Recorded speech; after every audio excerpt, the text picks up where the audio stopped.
কুনতুম খায়রা উম্মাতিন উখরিজাত লিন-নাস তা'মুরুনা বিল মা'রুফ ওয়া তানহাউনা আনিল মুনকার ওয়া তু'মিনুনা বিল্লাহ। মুমিন যারা হবে আল্লাহর গোলাম, আর নবী কোনো আসবে না, নবী আসার সব লাইন বন্ধ। মায়ার নবী মদিনাওয়ালা বলেন আনা খাতামান নবিয়্যিন, আমি হলাম শেষ নবী। লাউ কানা বাদি নবিয়্যান লাকানা উমর, যদি আমার পরে কেউ নবী হবার যোগ্যতা রাখে, আর আল্লাহ যদি নবুয়ত কাউকে দিতেন, একমাত্র যোগ্যতা সম্পন্ন মানুষ ছিলেন একজনই, তিনি হলেন হযরতে ওমর। কিন্তু তিনিও দুনিয়ার জমিনে নাই। এরপরে ভাবনা চিন্তা করে দেখেন নবীর সিলসিলা বন্ধ। ওই জন্য আমরা সর্বসম্মতক্রমে কাদিয়ানী মুসলমান হতে পারে, জোরে বলেন কাদিয়ানী মুসলমান হতে পারে না। সর্বসম্মতক্রমে এটা আমাদের সিদ্ধান্ত, উলামায়ে হকদের সিদ্ধান্ত হলো এটা, কাদিয়ানী মুসলমান হতে পারে না। কিন্তু অন্যদের কাছেও তারা মুসলমান দাবি করে। বহু জায়গায় এমন হবে মুসলমানদের কবরস্থানে কাদিয়ানী দাফন করার জন্য আসবে, ওদের লাশ কোন মুসলমানের কবরস্থানে দাফন করতে দেওয়া যাবে না। এরা হলো দুনিয়ার জমিনে ভিক্টোরিয়ার জারজ সন্তান।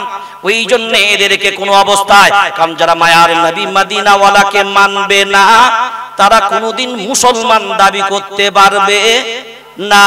কারণ লা ইলাহা ইল্লাল্লাহ মুহাম্মাদুর রাসূলুল্লাহ। আর আল্লাহ কুরআনুল কারীমের পাতায় পাতায় বলেছেন ইয়া আইয়ুহাল্লাযীনা আমানু আতিউল্লাহ ওয়া আতিউর রাসূল, আতিউল্লাহ ওয়া আতিউর রাসূল, আতিউল্লাহ ওয়া আতিউর রাসূল, ওয়া মান ইউতি'র রাসূল ফাকাদ আতা আল্লাহ, মা আতাকুমুর রাসূল ফাখুযুহু ওয়া মা নাহাকুম আনহু ফান্তাহু। নবীকে মানার কথা বারবার আল্লাহ কুরআনুল কারীমের ভিতরে দিলেন আল্লাহর গোলাম। ওই জন্য নবীকে যারা মানতে পারবে না, শেষ নবী বলে যারা মানে না, ওরা হলো গোলাম আহমদ কাদিয়ানীর জারজ সন্তান ছাড়া মুসলমান হতে পারে। জোরে বলেন, জোরসে বলো।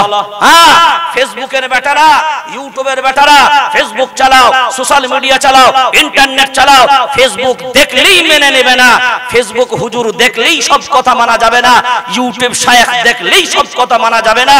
দেখে নিতে হবে, ল্যাস তুলে দেখতে হবে, এড়ে না এড়ে।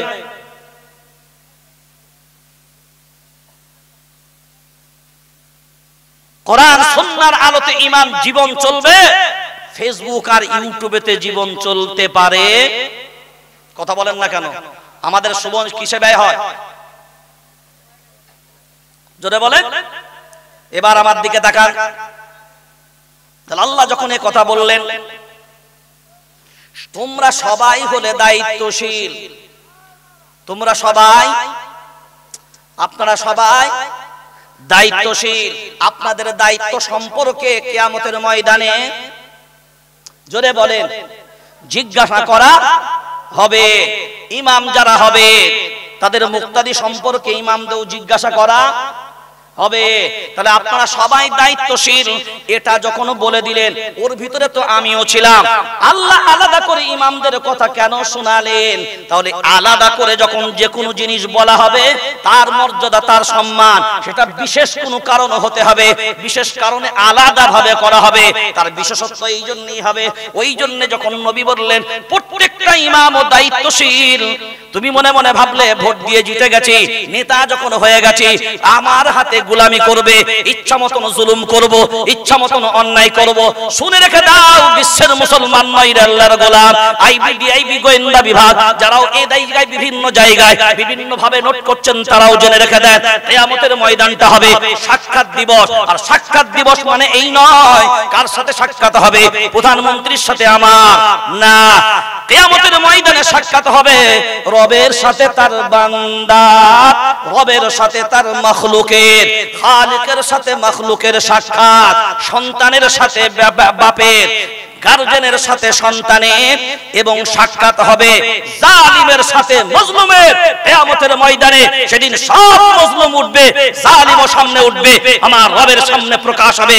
আল্লাহ, এ হলো সেই জালিম যার জুলুমের কারণে তোমার পবিত্র ঘর আমরা ঠেকাতে পারিনি, যার জুলুমের কারণে মুসলমান তার ঘরে থাকতে পারেনি, তোমার জুলুমের কারণে টুপি দাড়ি নিয়ে আজকে ব্যঙ্গচিত্র শুনতে হয়েছে, তোমার নবীকে ব্যঙ্গচিত্র করেছে। সারা পৃথিবীর যত জালিম কিয়ামতের ময়দানে মজলুমের সামনে উঠবে, আমার রবের সামনে জবাব দিতে হবে। জবাব যদি তৈরি করে রাখতে পারো তো একবার নয় হাজার বার ভাবো, কিন্তু শুনে রেখে দাও, কিয়ামতের ময়দানে আমার রব হবেন বিচারক, আমার রবের নাম হবে কাহ্হার। আমার রবের নাম হবে জব্বার। সেদিন কোনো অবিচার হবে না, কোনো অন্যায় হবে না, আর আমার আল্লাহ অত দুর্বল তেমন হবে না। প্রত্যেকটা জালিমের উপযুক্ত ব্যবস্থা আল্লাহ কিয়ামতের ময়দানে করবেন ইনশাআল্লাহ। কেউ ঠেকাতে পারবে না। এখন ক্ষমতা আপনার।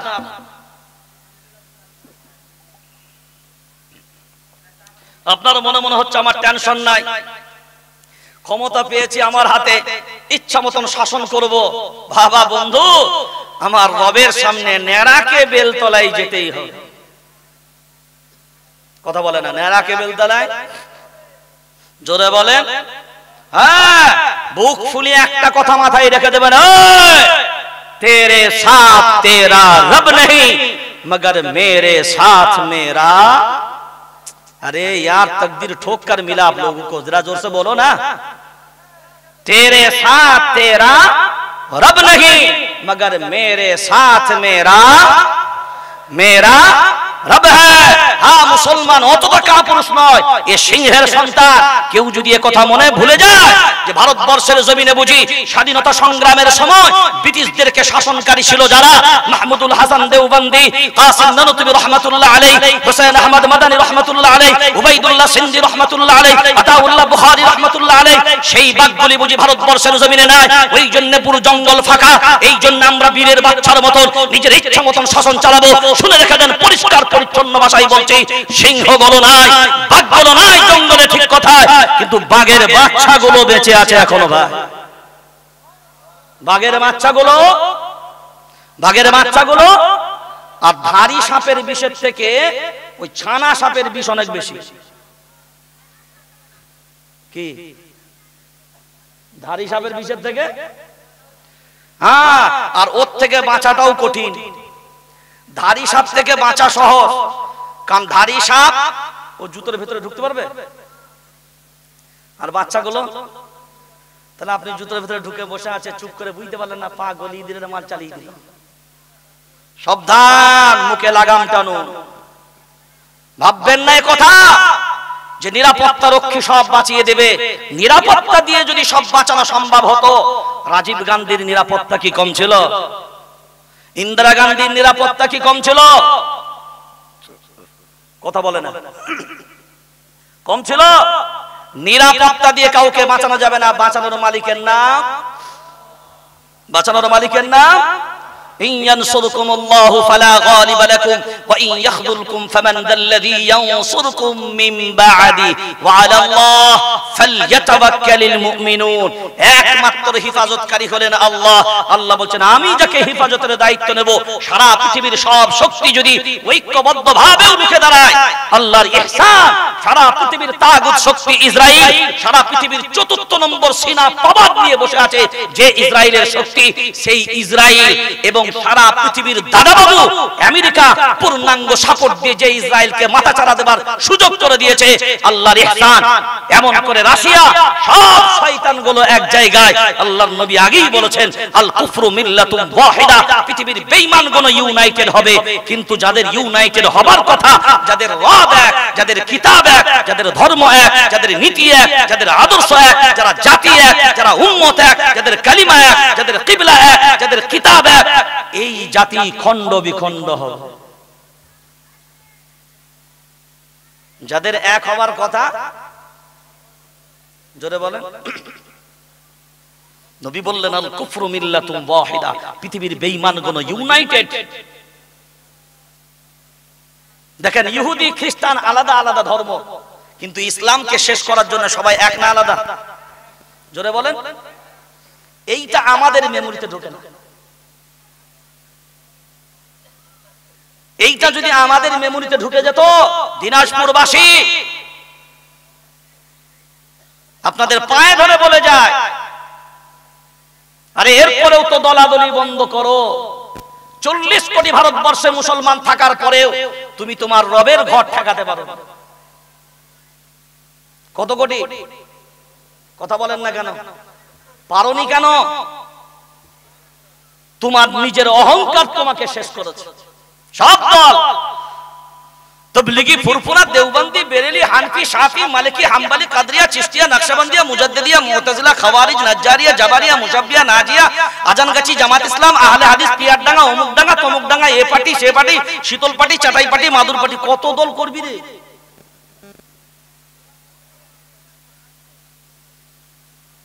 হাইরে আফসোস, একজন দাঁড়িয়ে বলো যে নিজেকে মুসলমান দাবি করো, সে আহলে হাদিস হোক, দেওবন্দি হোক, বেরেলি হোক, তোমার রব আলাদা আলাদা না এক? তোমাদের কালিমা আলাদা আলাদা না এক? তোমাদের কিতাব আলাদা আলাদা না এক? তোমাদের কিবলা আলাদা আলাদা না এক? তোমাদের ধর্ম আলাদা আলাদা না এক? তোমাদের দ্বীপ, তোমরা যে জাতি, সেই জাতি তোমাদের আলাদা না এক? তোমরা যে উম্মত, যে নবীর উম্মত, বলো আলাদা না এক? ওই বেটা, সবই যদি এক হলো তো মাঝখানে, আমাদের মাঝখানে ভেজাল কি করে এলো? ভেজাল অন্য কোথাও নয়, ভেজাল সব মনে ভরা। কি বললাম? ভেজাল সব মনে ভরা। ওরা ও জামাত, ওরা সে জামাত। দেখেন না আমাদের মাঝখান থেকে কিছু লোক যে হামাস যে মসজিদুল আকসার জন্য লড়াই করছে, আমরা যে দোয়া করব, তো হামাসের আকীদা কি? এখন বলেন, ফাটা বাঁশ দিয়ে পিটাবেন না আজুরা দিয়ে? হ্যাঁ, ভারতবর্ষের জমিনে মিডিয়ার সামনে মানুষ মনে মনে ভাবে মিডিয়া পেয়েছি, ইচ্ছা মতন কথা বলে দেবো। হাই রে আফসোস, 407টা দল আছে ভারতবর্ষের জমিনে মুসলমানদের। কটা? হ্যাঁ, আমি অল ইন্ডিয়া হিউম্যান রাইটস, মানবাধিকার কমিশনের আমি অল ইন্ডিয়া মেম্বার।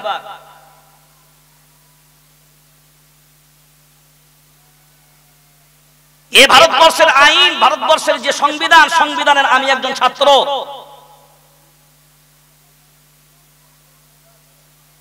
দেশের প্রধানমন্ত্রীও সংবিধানের ঊর্ধ্বে না, রাষ্ট্রপতিও সংবিধানের ঊর্ধ্বে না, একে লিখে রেখে দিবেন।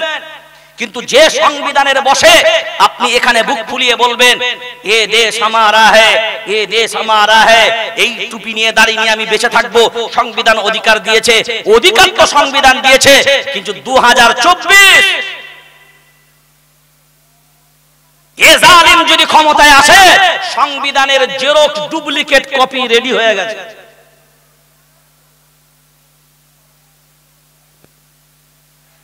কিন্তু তারপরেও স্পষ্ট ভাষায় সিদ্দিকুল্লাহ একটা কথা বলছে, হতে পারে আমি জানিও আইবি, ডিআইবি, গোয়েন্দা বিভাগ এসছে, তারা বিভিন্ন ভাবে তাদের অ্যাঙ্গেল থেকে রেকর্ড করছে, কারণ আমি এসছি মানে তারা আসবে।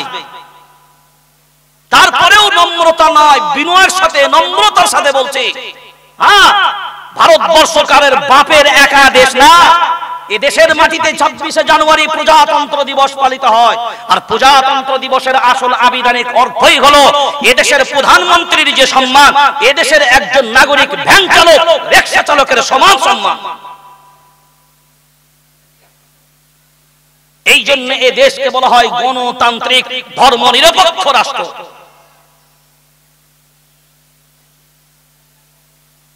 আপনি যদি দেশের শাসক হওয়ার পরে আপনার নজর যদি এমন হয়, হ্যাঁ, নিগাহে কहीं और निशाना कहीं और,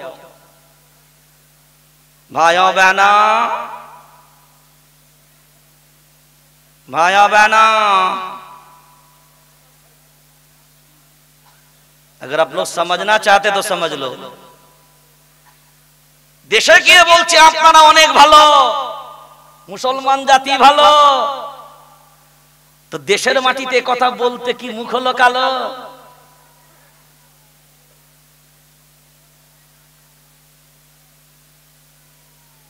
একটা জিনিস স্পষ্ট ভাবে শুনে রেখে দেন, যদি আমার জাতির ভিতরে, আমাদের ভিতরে নিজেরা যদি গাদ্দার না হতাম, সারা পৃথিবীর মানচিত্রে যেভাবে ইসলাম ওয়ালারা, কোরআন ওয়ালারা মাথা উঁচু করেছিল, আর সেইভাবেই মাথা উঁচু করে থাকবে যারা ঈমান ওয়ালা হবে। লা তাযালু তাইফাতুম মিন উম্মতি ইয়াকাতিলুনা আলাল হক যাহিরিনা ইলা ইয়াউমিল কিয়ামা। আল্লাহর নবী বলেছেন কিয়ামত পর্যন্ত আমি এমন একটা জামাতকে হকের উপরে টিকিয়ে রাখবো, সারা পৃথিবীর সব তাগুত শক্তি, সব বেঈমান ইউনাইটেড ঐক্যবদ্ধ হওয়ার পরে, তাদের বিরুদ্ধে সোচ্চার হওয়ার পরেও আমি নবী বলে গেলাম তাদের একটা পশম পর্যন্ত বাঁকা করার ক্ষমতা সারা পৃথিবীর কোনো তাগুত শক্তির নাই। সেইগুলো কারা হবে? যারা বিবিকে নিয়ে বন্ধন বানাবে। সুবহানাল্লাহ। তারা কারা হবে? আজান শোনার পরে বিড়ি টানতে টানতে মসজিদের পাশ দিয়ে যাবে। সুবহানাল্লাহ। তারা কারা হবে? এই জলসায় আসবে, বিবিকে আর মেয়েকে মেলাতে ছেড়ে দিয়ে বলে তোরা ওইদিকে খেলা কর, আমি এইদিকে একটু দোয়া চেয়ে আসি। মানে দুটোকে মিস করিয়ে একটা সামঞ্জস্য রাখতে চাচ্ছে। বলেন কুল ইয়া আইয়ুহাল কাফিরুন লা আ'বুদু মা তা'বুদুন। তোমার সাথে কোনোদিন আপোষ হতে পারে, কোরআনের সাথে আপোষ হতে পারে, তোমার নীতির সাথে আপোষ হতে পারে না। এরপর যারা আপোষ করবে তারা কারা? ভেবে নাও তারাই হলো ভেজাল যুক্ত মুনাফিক। তারা কারা? তারা কারা?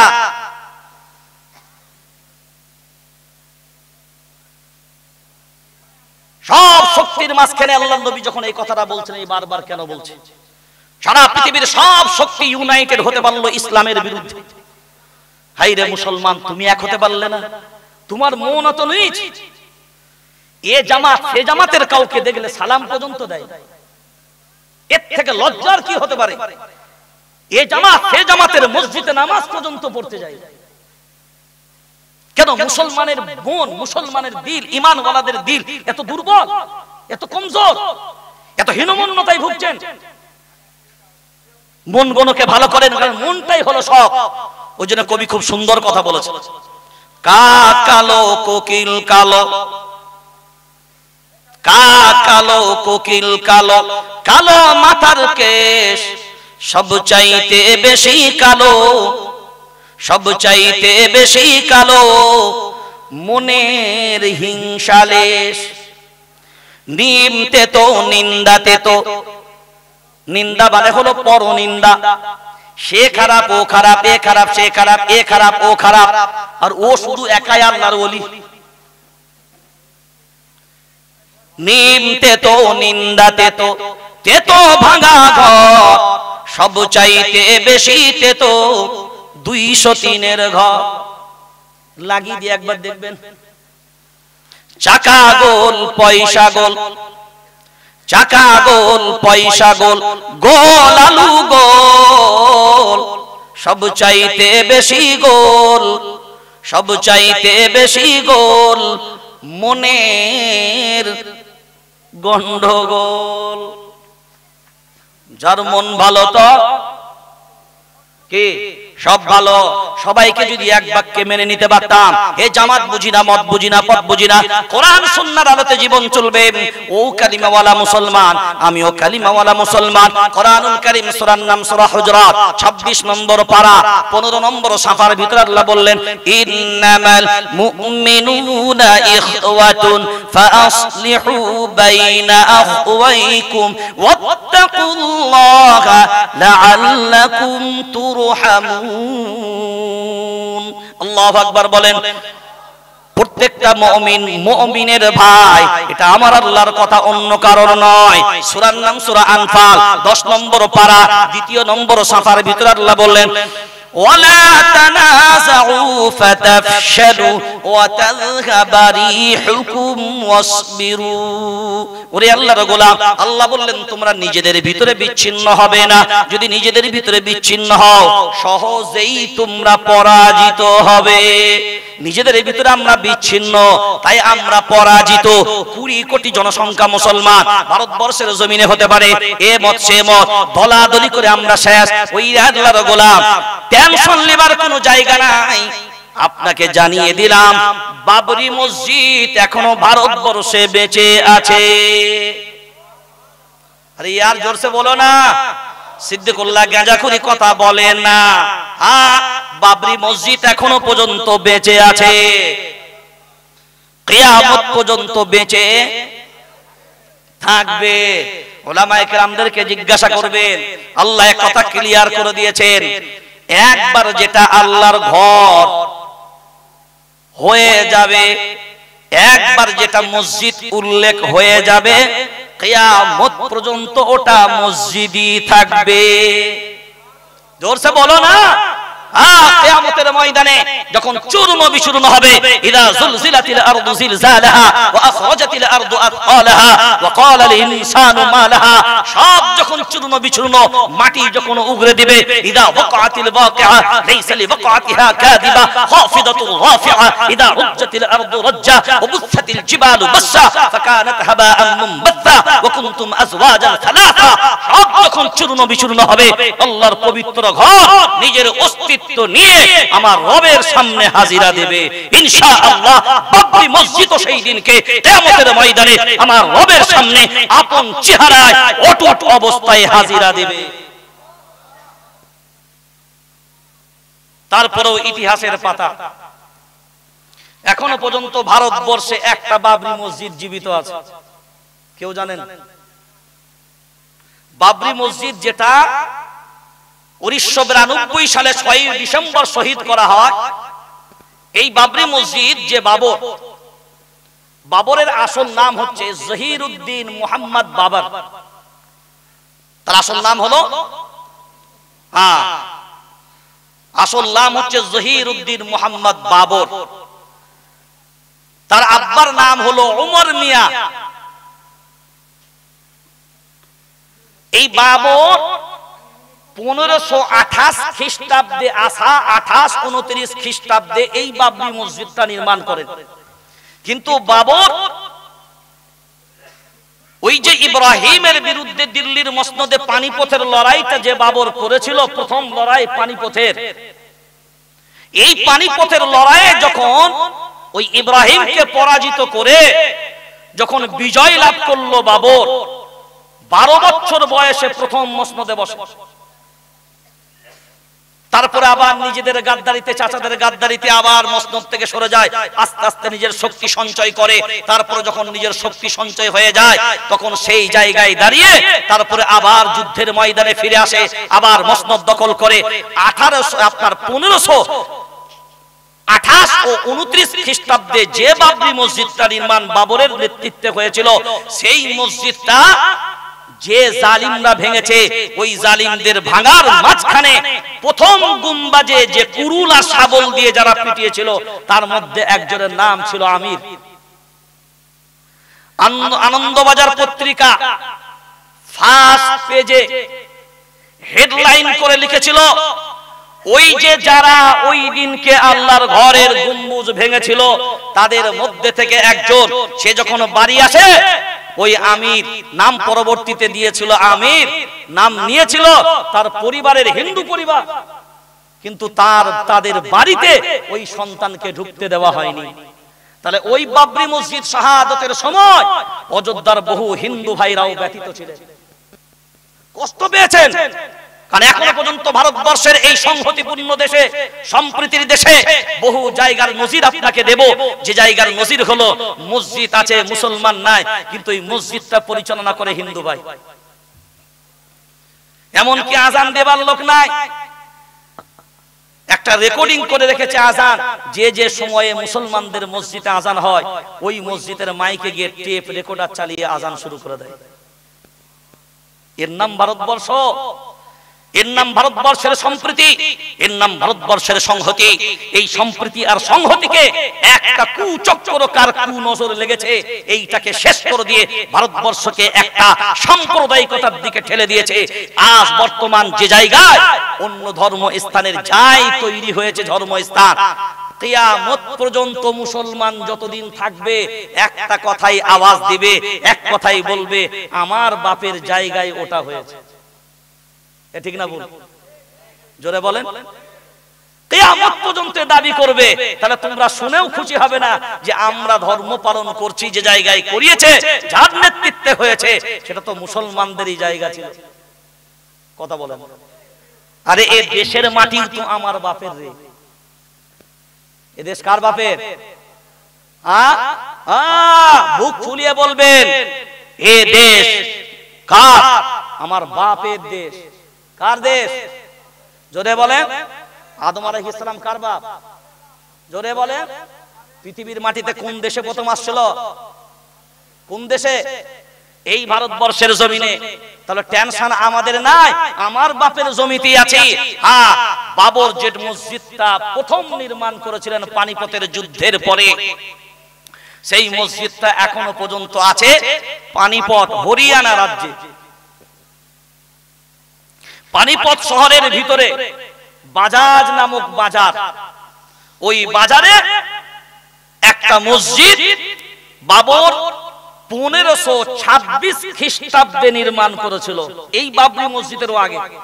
সেই মসজিদটার নাম ছিল, তৎকালীন সময় বাবর তার স্ত্রীর নামে ওই মসজিদটা দিয়েছিলেন কাবলি বাগ মসজিদ।